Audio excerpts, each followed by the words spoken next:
Hello, I'm Tyler Esselman. And I'm Michael Osinski. And you are listening to This One Goes to 11. This One Goes to 11. It's our podcast where we talk about music and about albums that some people who we invite onto our podcast believe are perfect. So perfect, in fact, Michael, that 10 out of 10 just isn't good enough. You It need ain't. more numbers. No, you need to like expand the numerical vocabulary. They need at least one more number. One more to number. Express the perfection of the album. Over the 10. It's more. What are you going to than do? 10. What are you going to do? You and I are going to be like Carl Reiner and Mel Brooks. That's what we're going to do. I'm okay with that. I'm okay with that. We're going to be watching Jeopardy together someday. Dude, I They watch do that every Jeopardy day. now. Did you see that? They watch What? it every day? Carl Reiner and Mel Brooks watched except did Carl Reiner pass? I hope he's okay. But if they're both still kicking, they're watching Jeopardy every day together, which is All great. right. Okay. I'd do that with you. Oh boy, what an episode we have for you today, y'all. It's a great one. Oh, Who we yeah. got? Who we got today?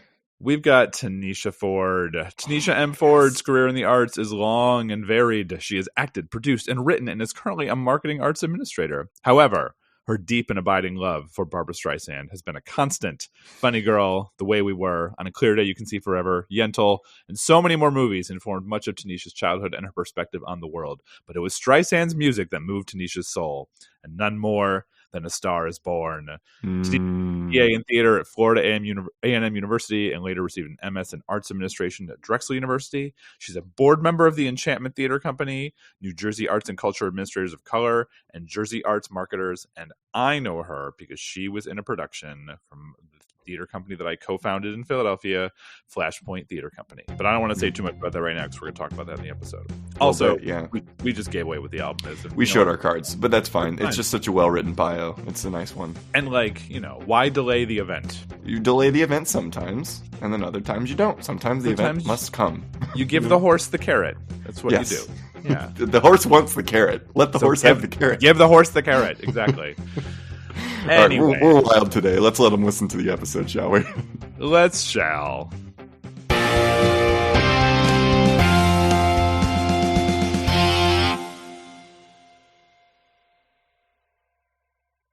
Tanesha Ford, welcome to This One Goes to 11. How you doing today? I am doing fantabulous. It is so great to see your face, your punum, and a pleasure to meet you. Pleasure to meet you too, Tanesha. This is a fun one. I am so glad to have this opportunity to talk about this album. I think the last time I saw you, Tanesha, was on Broad Street in Philadelphia. Solar eclipse. During the solar eclipse. Yeah, Oh. randomly ran into each other. I think it was just outside that little stairway going down to the Broad Street line. Mm-hmm. Yep. Across the street from Academy of Music or whatever. The big one. Yeah, right into the DoubleTree, right into the DoubleTree. Yes. Did you Yeah. have your little glasses for the No, we were eclipse? looking straight up at it like you know. Whatever. It's a myth. We can see it. Let it fall where let it lie. Yeah, whatever. Let the chips fall where they may. That's what I was looking for. Yeah, it has been far too long, and at some point, I hope we'll, over the course of this conversation, we'll get to fill Tyler in on exactly how we know each other, I would like that. because there is a very specific story that unites you, me, and this artist. So maybe let's stop leaving our listeners in suspense. Tanesha, what album hast thou brought before the tribunal today? I have brought before the quintessential album that has moved my life. It has girded my loins. It is A Star Is Born by the only Barbra Streisand. You get 6,000 points for just your introduction right there. The power, the impact.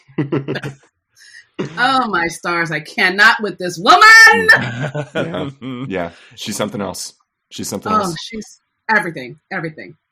And just to let our listeners know too, this is again one of our episodes where I even though Tanesha had the opportunity to suggest other albums, I did sort of say like, "Hey, I think it might be cool if you talked about Barbra on our podcast." And I'm just so grateful you're joining us and we can have this conversation, because I don't think I've ever really gotten to have enough of a conversation with you about why she has had such an impact on your life and why you love her so much. So I'm really excited for this conversation. Yes. Yeah.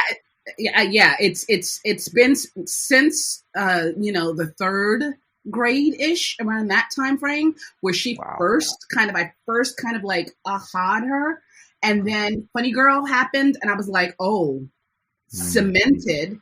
And then I started to look for her stuff, and then I was just like, yeah, no, this is like my model. This is my my New York Jewish woman. That's what I want to be, except for black. And, sure. From Jersey. We contain multitudes. Well, for any of our guests who are not familiar with Barbra Streisand, where have you been? And also, I'm going to take on the Herculean task of doing everyone's favorite segment, which is the beginner's guide to A Star Is Born and Barbra Streisand in 60 seconds. And listen, it's going to be something. And it's gonna have words, and it's gonna be related to Barbra. 60 seconds for this person, though, is insane. It's a worthy challenge, and I hope at the end that you will feel as though I have done a sufficient job, Tanesha. But I'm doing it today. Michael, do you have my timer ready? Oh, I got your timer ready. I cannot wait to hear how you managed to do this. I dropped the ball in the most horrendous way on the last one, Tanesha. So I'm hoping I do a lot better today. I feel like I will. Okay. All right. You ready, Tyler? Okay. I'm ready. 3, 2, 1, go. Barbra Babs Ms. Streisand. Born in 1942 in New York City, Barbra demonstrated a jaw-dropping voice from an early age, sometimes recording songs on tape with her mother Diana, a promising singer herself in her younger years. Inspired by the proximity of Broadway and stories of other grand dames of acting yore, Streisand set her sights on an actor's life and determined that her voice would open the doors she needed it to. Her star began to rise as she made the rounds singing in the New York club scene, and she made her Broadway debut in I Can Get It For You Wholesale, opposite some fella named Elliot Gould, which led to her first Tony nomination. Never one to rest on her laurels, Streisand matured into a top-drawer director and producer, rounding out her already formidable skill set. She co-produced and starred in the 1976 remake of A Star Is Born opposite Kris Kristofferson, the now classic tale of music, love, addiction, and stardom, and won her second Academy Award for Best Original Song for Evergreen. We could count down all the awards she's won, but what really matters is how Streisand has forged a path in music, theater, and film and television through raw passion and tireless ingenuity. Not bad for a girl from Brooklyn, huh? Come on. Come on. Nice. All right, Tanesha. You get to before you make your case and before we evaluate your case, you get to evaluate how well Tyler did on whatever scale you choose. It can be, you can get creative or you can just simply stick to the 1 to 10. It's entirely up to you. Well, you know what? I'm just going to free ball it. Free ball it. But outstanding job that you actually even gave me information that I did not know, and that was her mother was an aspiring singer. I did not know that was a part of her roots. You covered Elliot, who later became her husband. You talked about her first Tony nomination. You talked about all the wonderful things that she's done in terms of her directing and producing. I mean, like you 60 seconds, you encompassed a pretty hefty portion of Our Lady, the Barbra. Thank you. I appreciate that. So I'm going to give myself an E from the EGOT. Let's say I get an Emmy. Let's say I get an Emmy for that. Okay. And so, Tanesha, it's up to you to get the G, O, and the T over the course of this episode. So. Oh, no pressure. Yeah, no pressure. So, we know that Barbra is within your heart. That has already become clear in the short time that we've been recording so far. But what I would love to ask is the question we ask all of our guests as we get started, which is just kind of like, this is a storytelling podcast at its heart, and so we want to know how would you characterize your relationship with music? How it's been, how it exists for you now. How would you characterize that? It's funny. Music in general. Yeah. I have never been into, and people can mock me all you want. I don't care. The lyrics has always been the last thing to get me. Right. Sure. So I have been known to be bopping along to a song and feeling it and like hard, like, yes. And then someone says, have you ever heard the lyrics? And then realize, no, I don't like this song. So, I've always been an emotional responder to music. And if the lyrics are powerful, then it becomes a relationship somehow develops, which is what happens with Barb, right? Mm-hmm. Gives me Babs because she doesn't like to be called Barb. But so for my relationship with music has always been an emotional response to it, and whether it makes me feel happy I remember watching Sinead O'Connor, Nothing Compares to You, back in the day, and it was just her face and just her voice that really was the thing. And I remember turning it on and just hearing the voice. And just stopping and watching and then hearing the words and then loving. And then that was one of my things during the 19-somethings. Although I just dated myself because I was talking about MTV with Sinead O'Connor. And so, for me, music has always been, in general, give me a good beat, give me a good bop, make me feel something with how you, orchestrate your music. And then 6 years later, I might start listening to your lyrics and being like, oh my God, I didn't know how much I love this song. Yeah. Or the opposite. or the opposite. Right. Oh, Cherry Pop and Daddies was also another one where I was like, I love them. And I was like, ooh. Now we know. That weird, not ska, swing, new swing, I don't know, revival, whatever it was. That was a strange time. It was a strange, but I was into it though. Big Bad Voodoo Daddies. We all were. Yes, I was like, Zoot Suit Riot. It was, Squirrel Nut Zippers. Remember Squirrel Nut Zippers? Oh my God. Yeah. I missed this one. I'm dating myself. I'm a little bit on the young end, but yes. It was brief. It was very brief and strange. But we got in. Everyone was swing dancing. But anyway, I digress. Did you play instruments or sing in chorus in school or anything? Yes, and oi. Are you just saying it that way because this is the Barbra Streisand episode? No, it's a part of my regular lexicon. But I played the clarinet when I was in high school, all the way through, and I was quite accomplished. First clarinet, second chair. Thank you. Couldn't be Alan because he was so good. 900 points.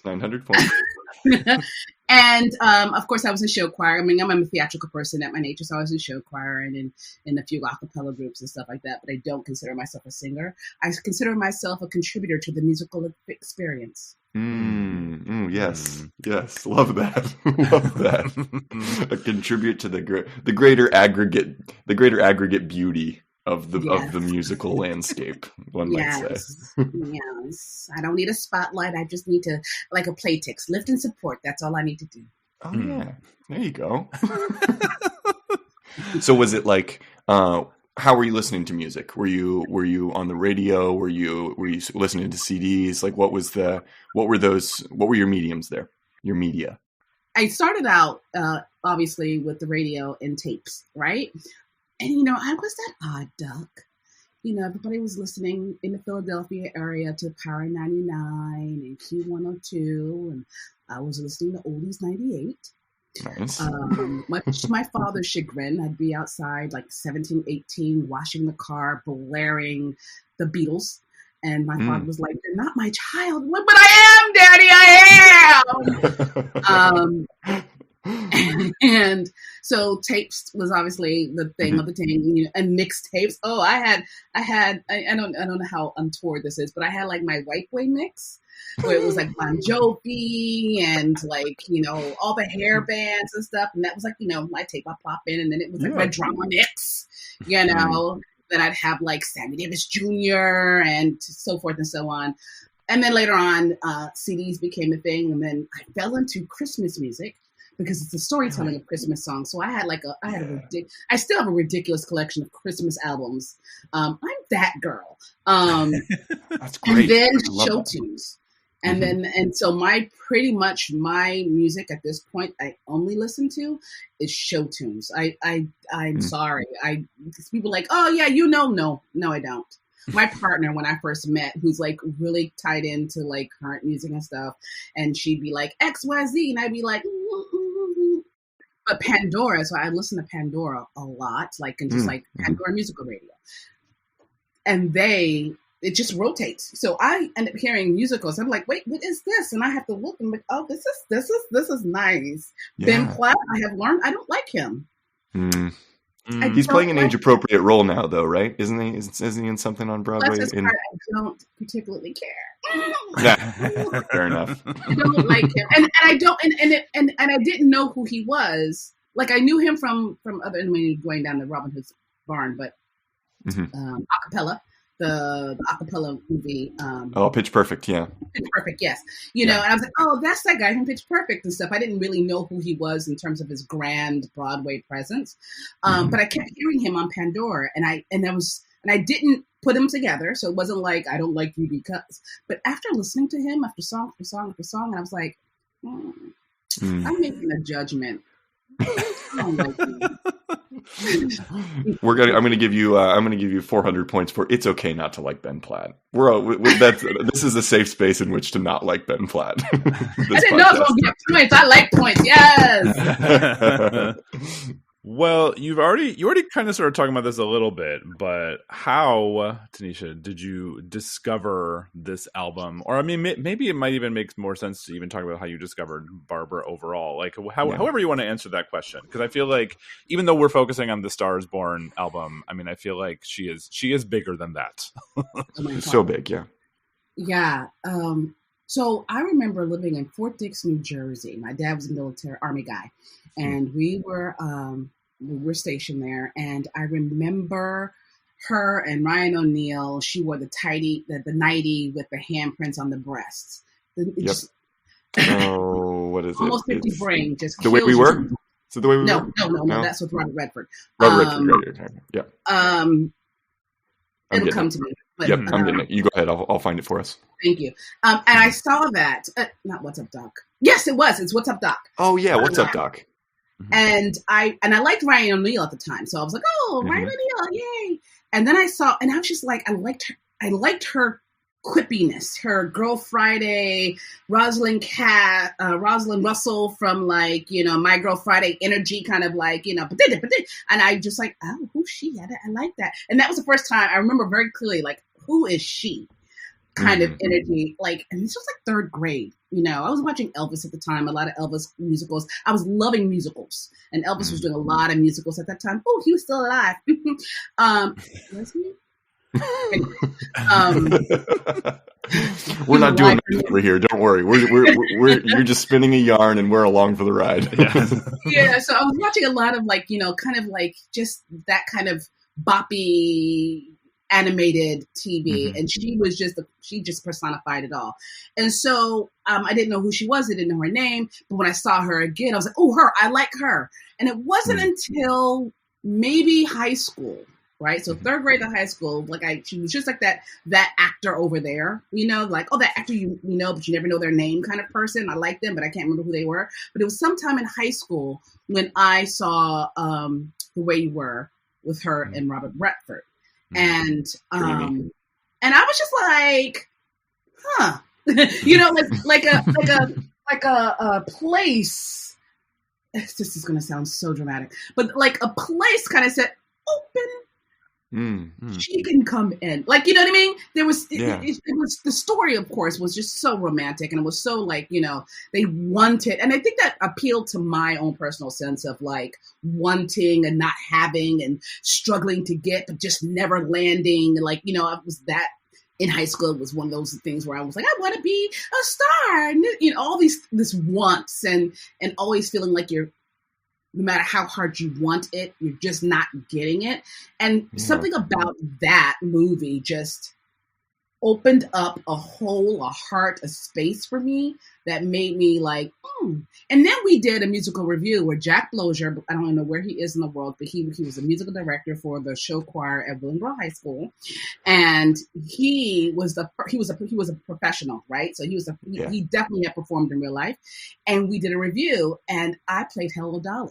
He was the first person who allowed me to sing, who was like, you can do this. And I was like, no, I can't do it. No. He's like, no, you can. And so he worked with me, and I sang a Hello Dolly song, and then I watched Hello Dolly to get a sense of, and that's when I was like, she's a theater person. That was my first time I realized she was a theater person. And so I sang Hello Dolly, and I Rudy, I embodied as much of her as I could. And then from that point, it was like, oh my God, she's a theater person and everything. And then when I saw A Star Is Born, I think I cried. To this day, every time I watch that movie, I cry. I know what's going to happen. I've seen it 500 billion times, and I can listen to the tape and cry or the CD at this point, or stream it at this point, and cry at the exact same moments, because it's just, and I wanted to, I did not dislike the latest version. I rather enjoyed it. Yeah. But it did not have the same, and maybe because I'm naturally in love with Barbra, I don't know. But it didn't have the same kind of loss. It didn't have the same kind of heartache, which is why the finale song is like, even now talking about it, I swear to God, I could get choked up. That finale song was just the personification of loss and the personification of like the possibilities that was them that just didn't. And it was just, forget about it. Yeah. Yes. 3,000 points for Forget About It, which will be the title of all of that right there. But I think, and it's sort of super interesting about this version of the film too, right? Because from the Judy Garland version, what was it, 22 years before, that was still it was still a movie about Hollywood, so it's sort of like meta in that way.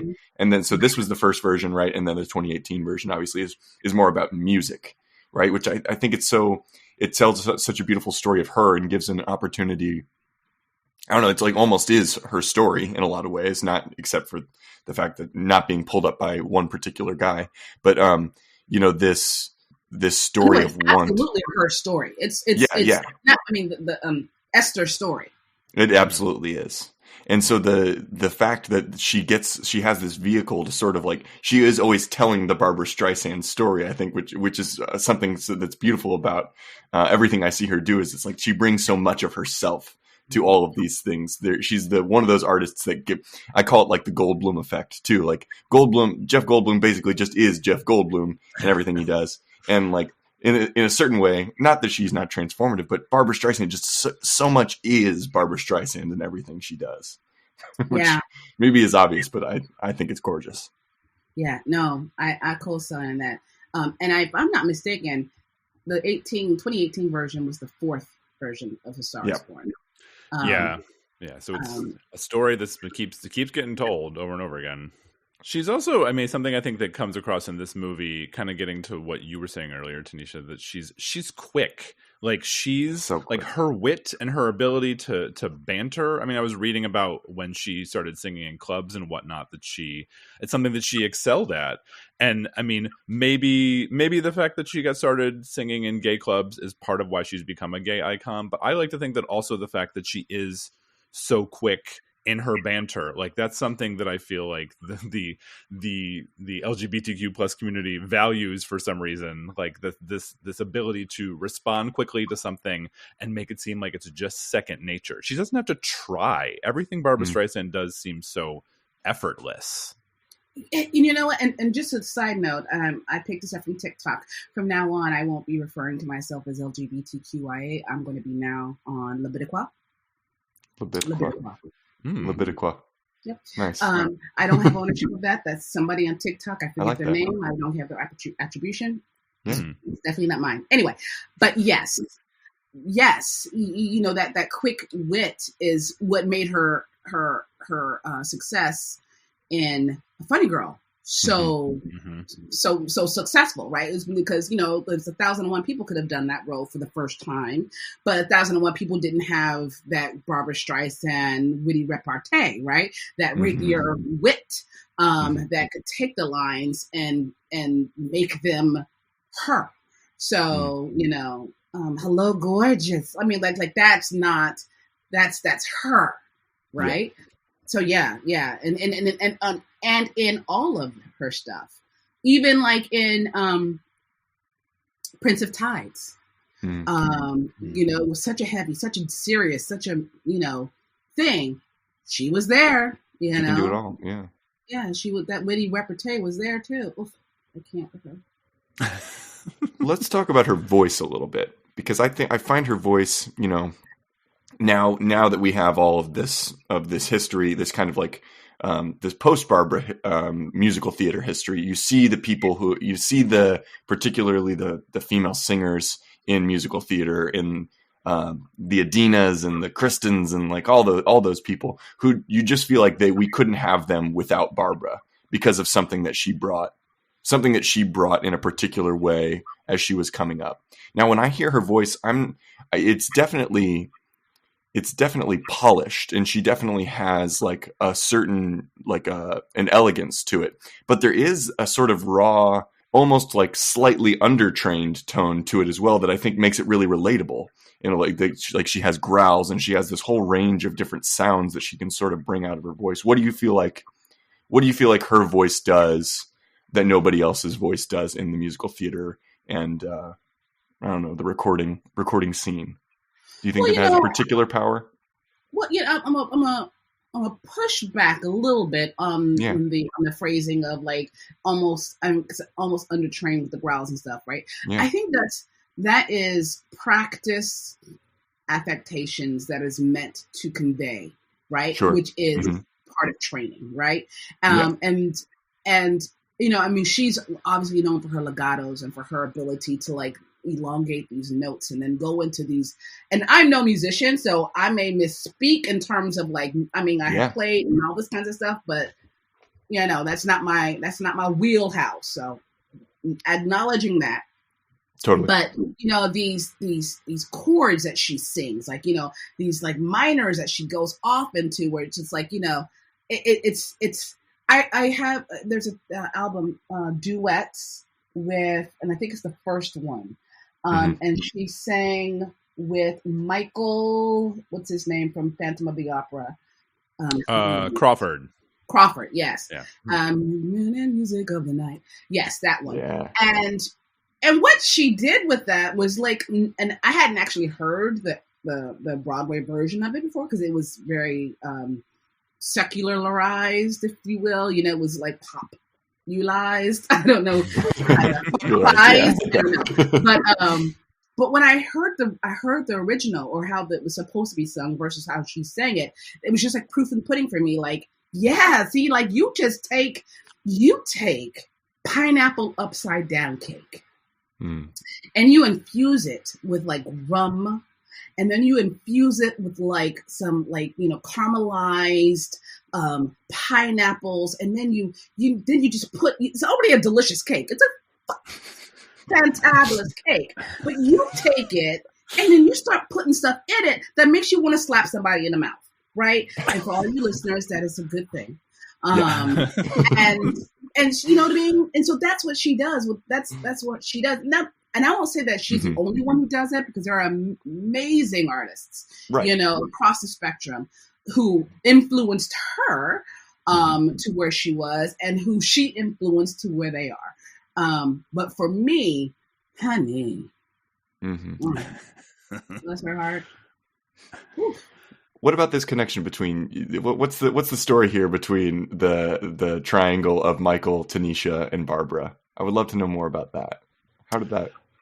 Do you want me to start, Tanesha, or do you want to start it? Why don't you? You were in charge during that time anyway. I wasn't total. I wasn't half in charge at that time. So for the first few seasons at Flashpoint Theater Company in Philadelphia, at the time I was the managing director and co-founder. with friend of the pod, Meg Williams, was our, I can't remember what her position was at that point. Lots of things, but Meg was directing. We did the holiday show every year, which we started out just doing David Sedaris's The Santaland Diaries, our first season, because we were learning from the great lessons of regional theater and that you do a holiday show every year to make money. And then the second year, we decided to add the companion piece that Sedaris wrote, that I believe Amy Sedaris originally performed in, if I'm not mistaken, called Season's Greetings to My Friends and Family, which is essentially like a dramatized Christmas letter. Okay. And Tanesha was cast in Season's Greetings. And I was the sound designer for the production. And so I can't remember. I think it was the closing track of the show. Or maybe it was the opening and the closing. I think I used the beginning of it to start the show and the end of it to end the show. We used Barbra Streisand's cover of Jingle Bells, which is titled Jingle Bells ? At the end of it, because it's her own version of Jingle Bells. And I remember, I think the day when we were in tech that started playing, Tanesha, the reaction you had to that song being used, I was like, oh no, did I do something wrong? And like, no, I had done the exact right thing. I had never heard it before. And I was like, and around this time was the beginning of my Christmas album phase. And oh my God. And when it came on, I was like, it was, and of course now every time I hear that song I think about that time. Yeah, and it was so Barbra, jingle, jingle, jingle. It was, I'm not even gonna try, but honey, it just made, I was like, I'm in the right place. I've done the right thing. I've made the right choice. I am with the right people. Life is good. Your Venn diagram was just, it was perfectly placed right there. Oh, my stars in heaven. Yes. Incidentally, that song is also for several years was the Wake Up Everybody, It's Christmas Morning and It's Time to Open Presents song that my mom would play on the stereo extremely loud to wake us up. If she's like, okay, I'm up, you all need to be up, she would play Barbra Streisand's Jingle Bells to wake us up every Christmas morning. So that's a beautiful experience. I might need to adopt that. That's a good tradition. I think I might have to as well. I'm going to give you, let's say, 10,000 more points for Jingle Bells. That's what I'm going to do. Can I also add some points to the board for that pineapple upside down cake? I already got that one down. We already got it? Okay. I got 999 points for it's a good thing if the pineapple upside down cake makes you want to slap someone. That's a good thing. So your points are looking good, Tanesha. I think it might be time for us to listen to a song together. Do you want to tell our guests which song you chose as your standout track from the album Of a Star Is Born and why? Sure. I think I might have given the tea away a little earlier. That's okay. Finale. It is Watch Closely Now and With One More Look at You. And it's the song of Kris Kristofferson of Her Man. That John. Was his John Michael. The song that made him, that was his, every concert he had to sing that song. It was after he had passed, and the song that she had started to write before he passed is a kind of like a love song to him, and she mashed them together post his death, and it's just nice. Well, let's give it a listen, and then we'll talk about it a little bit more on the way back. That's the end of part one. If you access this episode via our YouTube playlist, you're about to hear our guest's standout track. If you'd like to jump ahead to part two, you'll find a link in the description of this episode.